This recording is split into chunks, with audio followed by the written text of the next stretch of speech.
Hello' বন্ধুসকল, আজি মোৰ দুপৰীয়া সাজৰ কাৰণে মই বাৰীলৈ গ'লোঁ। বাৰীৰ পৰা কেইটামান ঔষধি গছৰ পাত ছিঙি আনিছোঁ। এইটো হ'ল শুকলতি পাত। শুকলতি পাত হেনো তেজ বঢ়াবৰ কাৰণে খুবেই উপকাৰী, মোক শাহুমাই কৈছিলে।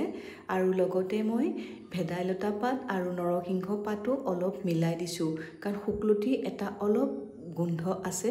সেই গোন্ধটো যাবৰ কাৰণে মই ভেদাইলতা পাত আৰু নৰসিংহ পাত মিক্স কৰি বাৰীৰ পৰা আনিলোঁ। নিজৰ বাৰীত হোৱা এই পাতবোৰ ছিঙি সঁচাকৈ মনটো অলপ ভাল লাগি যায়। আৰু আনি এই পাতখিনি ভালদৰে ধুই মই মিক্সিত ভালদৰে পিচি লৈছোঁ।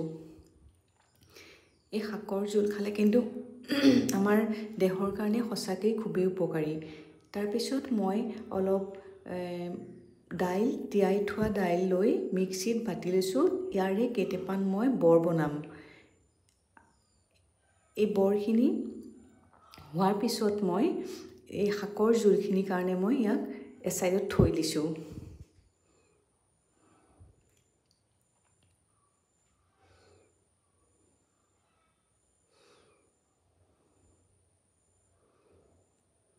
তাৰপিছত মই কেৰাহীখনত অলপ পাঁচফোৰণ দিছোঁ, নহৰু ফুটাই দিছোঁ। তাৰপিছত এই শাকৰ জোলখিনি তাত দি দিছোঁ।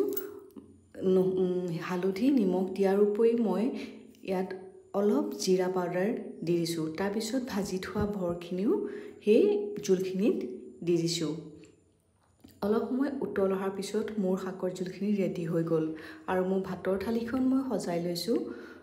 গৰম গৰম ভাতৰ লগত এই বৰ দিয়া শাকৰ জোলখন, লগতে বেঙেনা ফ্ৰাই কৰি লৈছোঁ আৰু বেচনত আলুগুটি দুপিচো ফ্ৰাই কৰি লৈছোঁ, লগতে এটা আমলেট আৰু এডোখৰ নেমু টেঙাও মই দি লৈছোঁ। আজি মোৰ দুপৰীয়া সাজত আছিল এয়াই। ধন্যবাদ।